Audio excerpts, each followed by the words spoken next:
wabarakatuh. Selamat siang, salam sejahtera buat kita semua. Perkenalkan, nama saya Doroto Nafisa.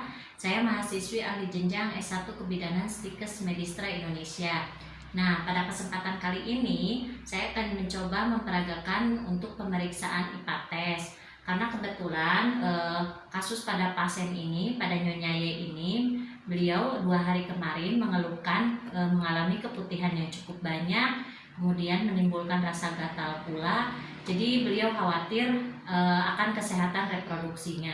Namun sebelum saya melakukan pemeriksaan, ada baiknya saya sedikit menjelaskan bahwa apa itu yang disebut dengan IPA tes.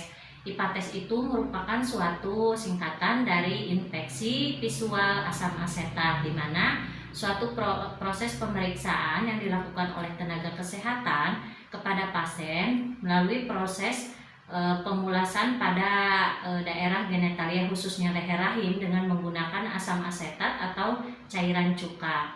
Nah, tujuan dari pemeriksaan IPA tes ini salah satunya yaitu untuk mengetahui keadaan baik kesehatan reproduksi terutama di daerah genitalia yang arahnya itu mendekati dengan gejala CA cervix. Kenapa CA cervix ini sangat penting dideteksi secara dini oleh kita sebagai tenaga kesehatan? Karena ternyata CA cervix ini merupakan salah satu pembunuh nomor 1 pada kasus-kasus kesehatan khususnya di reproduksi pada wanita.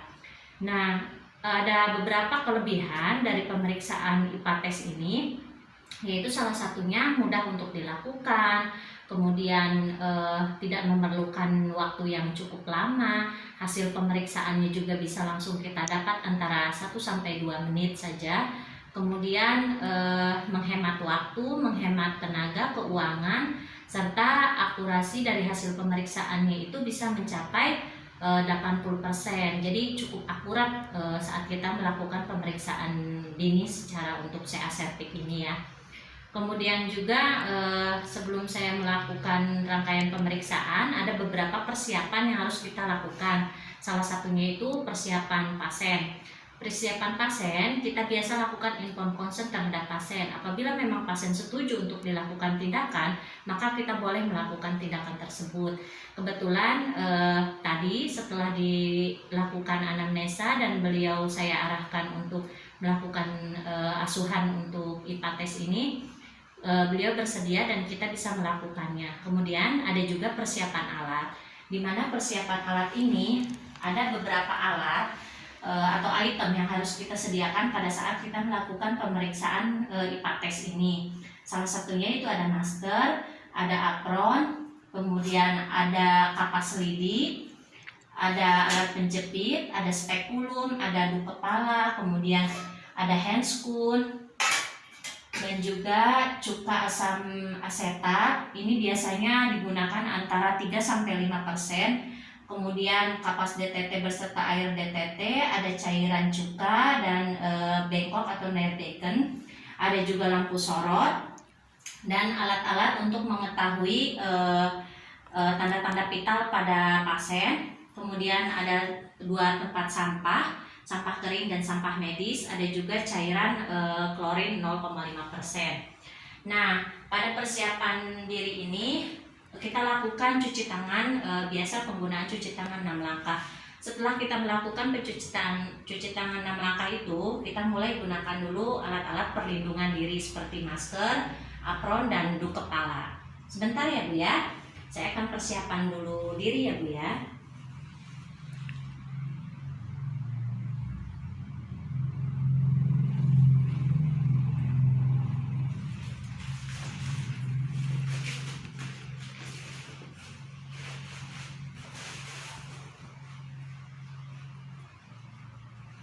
Tapi Ibu masih kerasa gatal nggak di area itunya? Baru 2 hari ini ya? Oh iya. Nanti coba saya dilihat lagi ya Bu ya, itunya. Mengetahui kondisi Ibu yang sekarang seperti apa, kesehatan di alat genitalianya. Kita gunakan masker dan handscoon serta apron untuk perlindungan diri.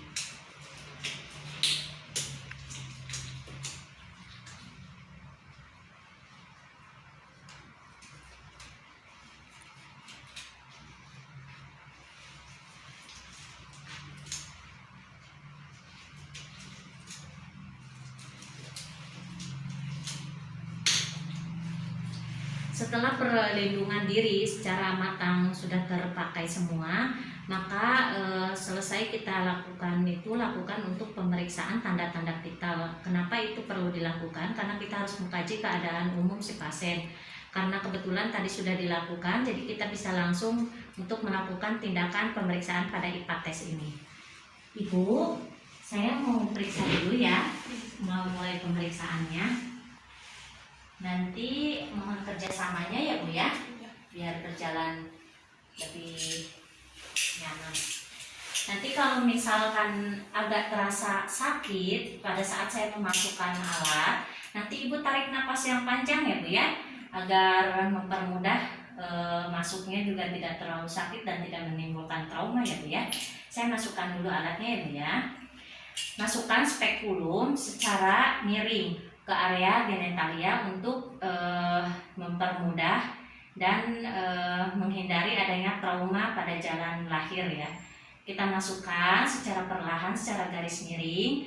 Kemudian setelah posisi dirasa masuk pada area genitalia, kita baru balikan dengan posisi tegak.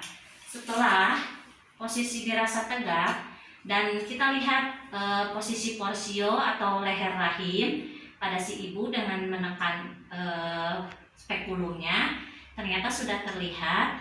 Nah, setelah terlihat pas, pada saat kita lakukan penjepitan, lakukan dulu kunci pada spekulum. Kita kunci dulu spekulumnya. Dan posisi ibu ini harus posisi litotomi ya Bu ya, karena posisinya lebih mempermudah pada saat kita melihat alat genitalia bagian dalam ya Bu ya. Soalnya lebih terbuka gitu kalau misalkan posisi litotomi seperti ini. Nah, setelah dirasa pas, kita ambil penjepit dan kapas DTT yang sudah diairi dengan air DTT. Kita lihat kebersihan di area serviknya atau leher rahimnya. Kalau dirasa memang sangat kotor, boleh kita membersihkan secara perlahan ya dengan menggunakan kapas DTT ini. Kita bersihkan secara 30 derajat atau secara memutar dan searah jarum jam. Dilakukan secara perlahan. Tidak sakit ya Bu ya. Bentar. Kita bisa lakukan beberapa kali pembersihan apabila memang dirasa sangat kotor ya alat genitalianya.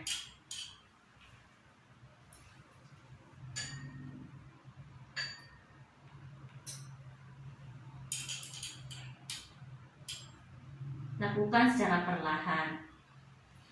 Kalau sudah dirasa ternyata vaginanya sudah leher rahimnya sudah terlihat bersih, kita boleh menggunakan kapas. Ini menggunakan kapas lidi dengan mencelupkan kepada cairan. Saat kita akan mengoleskan asam asetat, pastikan leher rahim benar-benar dalam posisi terlihat dan stabil ya istilahnya.